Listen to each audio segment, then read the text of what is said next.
Hello there, good day. We are celebrating the Feast of C.S. Lewis, and this is an academic talk, so it's not quite the same genre as a sermon here, but I do want to pray. Lord, I pray that there might be something here for the shaping of our character. We thank you for the life of C.S. Lewis. We thank you for the witness he was to the truth, his steadfastness through the years, and the good work that he left to us. So would you enable us to learn something from his thoughts? In Jesus' name, amen. Now, if you have joined in our worship services recently or you've listened online, you will have heard me several times urge the notion that we ought to listen to people who have faithfully borne witness through suffering and persecution, people we call martyrs.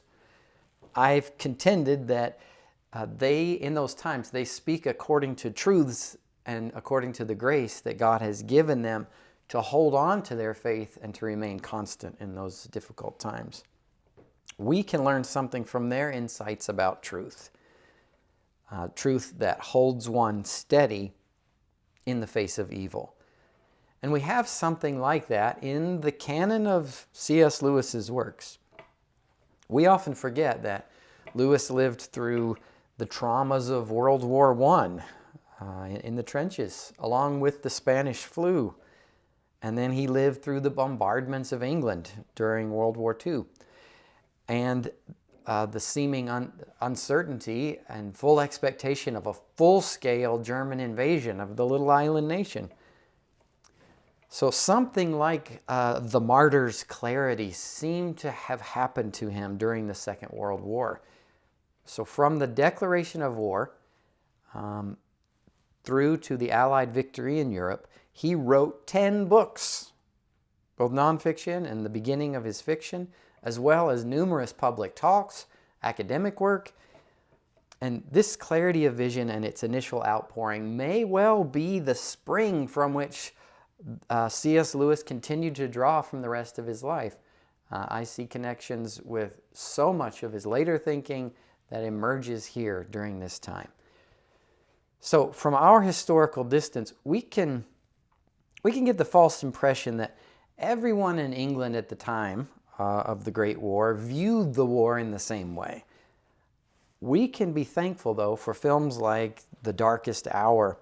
This is the story of Winston Churchill, which remind us that many in England, maybe even the majority early on, were, for a time, in favor of capitulating to Hitler. They were afraid. And voices like Winston Churchill's were needed to dispel the fog of thought that had descended on the leaders of Britain. When we think about and we look at Lewis's stance, as well as his output during this period, it seems his voice spoke a resilience into the followers of Jesus Christ in those terrible times that was similar to the resilience that Winston Churchill spoke into English politics. Kingdom of God, kingdom of man, both absolutely necessary for dissolving the fog of that time. I want to begin this consideration of Lewis's prophetic stance way downstream, as I said, in later years and after its maturation, in the very last of the Chronicles of Narnia, the last battle. It's in the last battle that he offers a picture of deeply confused values, along with an ancient worldview that had lost much of its truth, but had retained a shell of usefulness, the thoughts of Aslan. So there in Narnia, at the end of that world's life, the old trust in Aslan was manipulated by evil powers and foreign powers in order to turn Narnia against its own king, Tirian, and so that the animals gave themselves voluntarily in service to a donkey dressed in a lion suit, then to an ape, and finally to a foreign god. Because the Narnians had forgotten what Aslan was actually like, they were willing to believe anything. Now, in that horrible time, where the King Tirion and his small company stand against this mass deception, a group of dwarves enters the controversy. They've been pulled this way and that, made to serve the invaders, then urged to join the king again. The dwarves throw up their hands. They decide they are only interested in their own benefit, and they call out regularly, "The dwarves are for the dwarves." When the battle begins in earnest, first they're glad to kill their captors, the foreigners, and then they're equally pleased to shoot their deadly arrows against the king's forces and kill a whole battalion of horses. When all is settled and Aslan appears, the real state of the dwarves is revealed. Though they're sitting in the bright sunlight of his presence, they believe themselves to still be in a dingy stable where they had been tossed. And then when Aslan presents them with this glorious feast, they begin, I quote now, "They began eating and drinking greedily enough, but it was clear that they couldn't taste it properly. They thought they were eating and drinking only the sort of things you might find in a stable. One said he was trying to eat hay, and another said he'd got a bit of an old turnip. And they raised golden goblets of rich red wine to their lips and said, 'Ugh, fancy drinking water out of a trough that a donkey's been at.' But very soon every dwarf began suspecting that every other dwarf had found something nicer than he had. And they started grabbing and snatching and went on quarreling, till in a few minutes there was a free fight, and all the good food was smeared on their faces and clothes or trodden underfoot. 'You see,' said Aslan, 'they will not let us help them.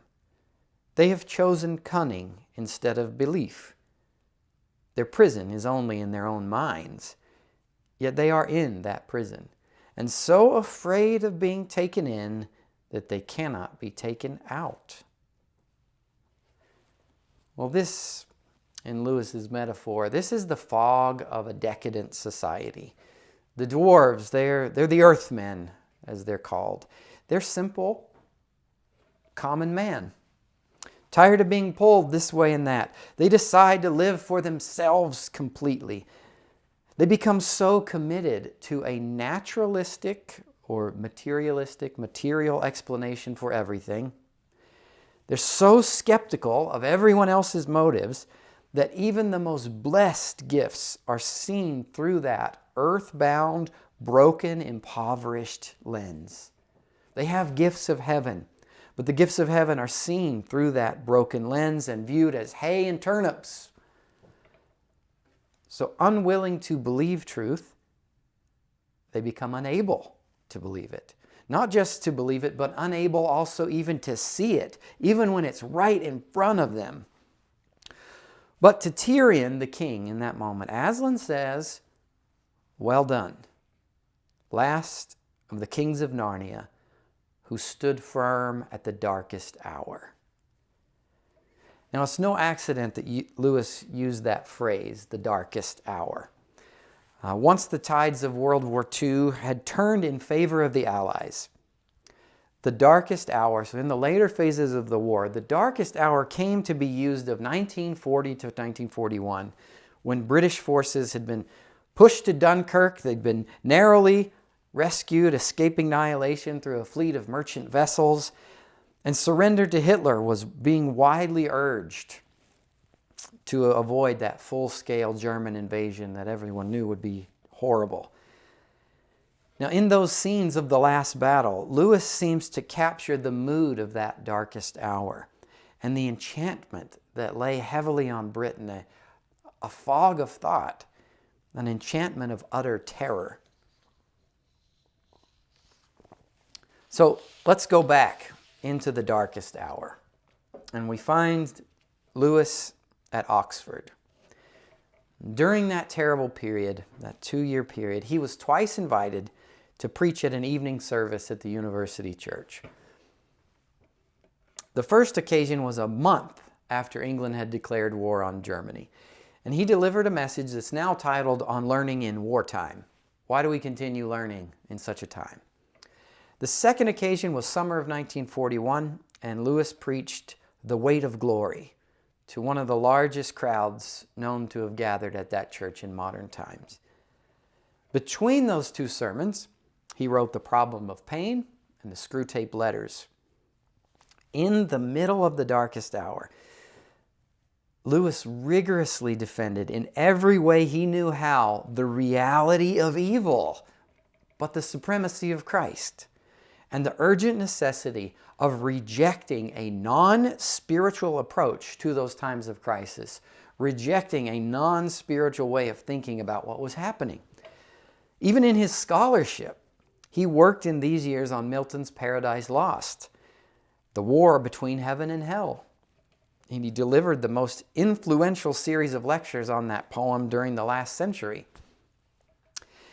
As he says outright in The Weight of Glory, his aim was to join God in reawakening his people to their spiritual life.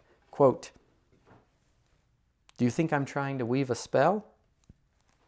Perhaps I am. But remember your fairy tales. Spells are used for breaking enchantments as well as for inducing them. And you and I have need of the strongest spell that can be found to wake us from the evil enchantment of worldliness, which has been laid upon us for nearly 100 years. Almost our whole education has been directed to silencing this shy, persistent inner voice, the longing for heaven. Almost all our modern philosophies have been devised to convince us that the good of man is to be found on this earth only." So like the Narnian dwarves in the last battle, the dominant ideas of modernity are all calculated to draw down our attentions, down our expectations from a God and a kingdom greater than us into a realm that is a mere shadow of glory and riddled with misery. But at least it's ours, the modern man thinks. The dwarves are for the dwarves. We are for ourselves. Or as Lewis points out in his lectures on Paradise Lost, modern man has taken up the convictions of Satan, who declared, from Milton's text, "The mind is its own place and can make a heaven of hell and a hell of heaven. Better to reign in hell than serve in heaven." Lewis, in those lectures, traces Satan's constantly selfward turning logic as he tries to insist that he wasn't created by God, he was self-created. Quote, "Thus, being too proud to admit derivation from God, Satan has come to rejoice in believing that he just grew like a turnip." And Satan shows complete inability to conceive any state of mind but the infernal, the hellish. What we see in Satan, he says, is the horrible coexistence of a subtle and incessant intellectual activity with an incapacity to understand anything. Lewis saw a connection between Satan's preoccupations, at least as Milton had depicted them, and the dominant ideas of modernity that were clouding the thought of his contemporaries there in the darkest hour. If we have any hope, it's in ourselves. We had aimed to make a heaven of earth. We had come to deny the spiritual realities that unite heaven and earth, and convinced that all our hopes must rest in a better earthly life, the darkness of war left people either desolate and hopeless or groping for a way out, even if it meant cooperating with the arch-villain of the evil empire, Hitler. They were willing to accept that because it seemed a way out. Now, in that space of despair, Lewis, the Christian prophet, spoke a message of hope by reaching outside of the moment itself. And in some ways, that's what we're doing here. By listening to Lewis today, we reach outside of our time. Now, addressing that crowd of students at the outset of the war, he reframed how Christians might think about their dark times. The first is to recall that trials are common to Christians throughout time. He says, quote, "We are mistaken when we compare war with normal life. Life has never been normal. Even those periods which we think most tranquil, like the 19th century, turn out on closer inspection to be full of crises, alarms, difficulties, emergencies." End of the quote. It's in the nature of man, but especially Christians, he's pointing out, to experience suffering. It was promised, actually. It was promised also to be used for our good. Suffering tends to feed our longing for our real home, he argues. But conversely, on the other side of that, periods of comfort tend to wean us from our right longing, tend to draw down our attentions. So as he says in The Weight of Glory, if a trans-temporal, trans-finite good is our real destiny, then any other good on which our desires fixes must in some degree be fallacious, must bear at best only a symbolic relation to what will truly satisfy. At worst, we'll fall asleep and forget our home. But in a time of crisis, when we ought to become disenchanted from the world's spell, an enemy of this sanctifying work, the potentially reorienting work, is fear. I quote him, "War threatens us with death and pain. We think of the streets of Warsaw and contrast the deaths there suffered with an abstraction called life, an imagination of life. But there's no question of death or life for any of us, only a question of this death or that, of a machine gun bullet now or cancer 40 years later. So what does war do to death? It certainly does not make it more frequent. 100% of us die, and the percentage cannot be increased." End of his quote. So all of us know this. We know this, of course. None of us really thinks that we're going to live forever. So why does war bring this fear? He answers, quote, "Yet war does something to death. It forces us to remember it. War makes death real to us, and that would have been regarded as one of its blessings by most of the great Christians of the past. All the animal life in us, all schemes of happiness that centered in this world were always doomed to a final frustration. In ordinary times, only a wise man can realize it. Now the stupidest of us knows. We see unmistakably the sort of universe in which we've all along been living and must come to terms with it. If we had foolish, unchristian hopes about human culture, they are now shattered. If we thought we were building up a heaven on earth, if we looked for something that would turn the present world from a place of pilgrimage into a permanent city satisfying the soul of man, we are disillusioned. And not a moment too soon." Again, by speaking from the reality of everlasting life, about the ludicrous, absolute claims of a mere earthly existence, he hopes to break the spell and remind his fellow Christians that they belong to something better, a lasting city.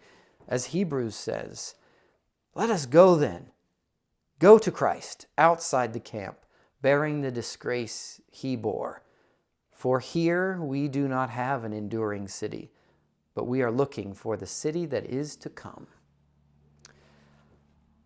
Hardships like war and political instability, like oppression, or even disruptions to the normal course of our lives, even as we are experiencing, have the potential to awaken us to the fact that we have enduring souls that we are more than just bodies, and that our friends and our neighbors have souls.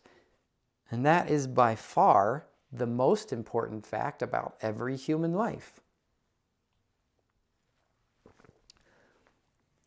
In the mouth of an imagined archdemon in the Screwtape Letters, writing to his nephew Demon during this European war, Lewis showed the enemy's recognition of our hope and their corresponding efforts to try to quench it and destroy it. The Screwtape writes, "How disastrous for us, these evil ones, is the continual remembrance of death which war enforces. One of our best weapons, contented worldliness, is rendered useless. In wartime, not even a human can believe he's going to live forever." So these demons recognize that. As Screwtape says, quote, "A faith which is destroyed by a war or a pestilence cannot really have been worth the trouble of destroying, since followers of God have all been plainly told by him that suffering is an essential part of what he calls redemption." So according to these demons in Lewis's imagination, their efforts then are trained on getting Christians to ignore their souls and instead focus on their fears, to dwell on their own virtuous responses instead of what good they might do for actual neighbors, people with souls, in the midst of their fears. Focus on the fears instead. The demon writes, "Do what you will. There is going to be some benevolence as well as some malice in your patient's soul," the human.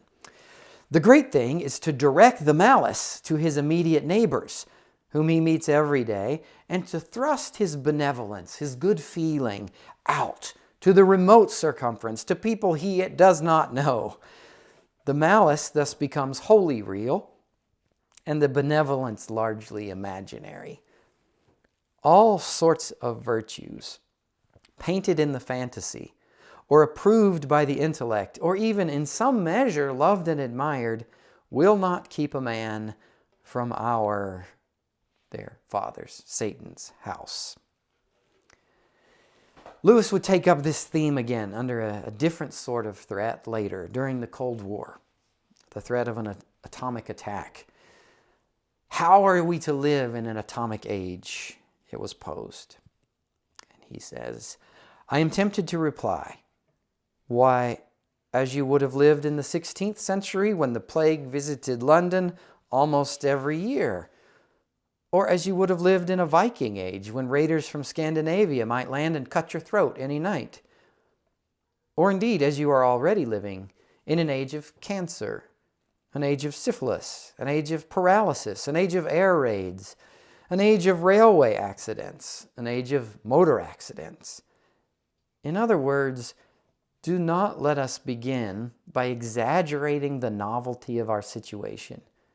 Believe me, sir or madam, you and all whom you love were already sentenced to death before the atomic bomb was invented, and quite a high percentage of us were going to die in unpleasant ways. We had indeed one very great advantage over our ancestors, anesthetics. But we have that still. It is perfectly ridiculous to go about whimpering and drawing long faces because the scientists have added one more chance of painful and premature death to a world which already bristled with such chances, and in which death itself was not a chance at all, but a certainty." So how then does this sober-minded Lewis the prophet of a higher good suggest one should live, with the prospect of annihilation, or as when the plague visited London almost every year and killed 30% of the population with every new strain of the virus? "Let death find us," he says, "doing sensible and human things, praying, working, teaching, reading, listening to music, bathing the children, playing tennis, chatting to our friends over a pint and a game of darts, not huddled together like frightened sheep and thinking about bombs. They may break our bodies. A microbe can do that too. But they need not dominate our minds. He conceives that the great danger is not death, even massive death. The real danger in times of fear and crisis is dehumanization, forgetting the soul, treating people like animals, as a species whose principal value is merely being alive, not in living with reference to life that goes on forever and ever as it does. He's clearly speaking as a non-modern here, or more particularly as a pre-modern Christian. And you may disagree with him, but we are listening to him. He absolutely rejects survival of a society as an end in itself. In his words, quote, "We must resolutely train ourselves to feel that the survival of man on this earth, much more of our own nation or culture or class, is not worth having unless it can be had by honorable and merciful means. Nothing is more likely to destroy a species or a nation than a determination to survive at all costs. Nothing is more likely to destroy a species or a nation than a determination to survive at all costs." So these were his thoughts during and about the darkest hour, when it seemed evil might well win, when it seemed his society would in fact be destroyed. He's not talking, this is not a theoretical discussion. It was impending. It seemed evil might well win, his society be destroyed, or made to serve a racist ideology of might makes right. He stubbornly held to a belief that the society of heaven, Jesus' people, ought to keep acting like the society of heaven, even on the brink of disaster, because God wins. Even if his people were to be enslaved by a Hitler, God wins. He wins whether now, overcoming that wave of evil during that current judgment, or God wins later when he rescues his people. Either way, God wins. And nothing will truly destroy a people than a determination to survive at all costs. Simply to be a species. Do the words of this prophet apply today? Does his experience of the 1918 flu, World War I, and the bombardment of Britain in 1940 align at all with our situation? I'm going to leave that to you. Whatever you conclude about that, it is surely helpful to listen to the words of someone outside our situation, but someone who proved faithful in his situation. So whether or not the situational analogies are equivalent, if the core principles held then the core principles must hold in some way now. Truth is truth. For sure, the dwarves are for the dwarves all around us, as is Satan's claim that it's better to reign in hell than serve in heaven. And no doubt, death has always been certain. But what ought we to do with our new awareness of its nearness, our new consciousness of its nearness, or of our potential even to be contributors to it? He leaves us with a last thought that also must surely hold today as it did then. Those who care for something else more than civilization are the only people by whom civilization is at all likely to be preserved. Those who want heaven most, have served earth best.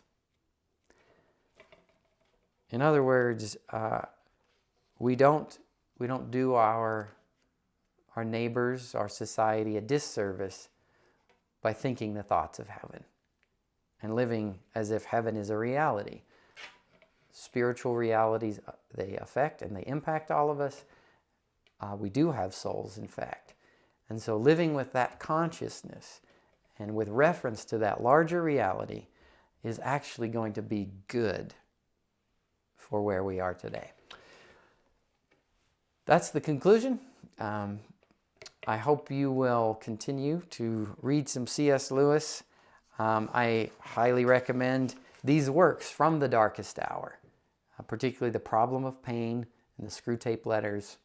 If you can get a copy of The Weight of Glory or Learning in Wartime, that will be for your benefit too. So thank you for listening.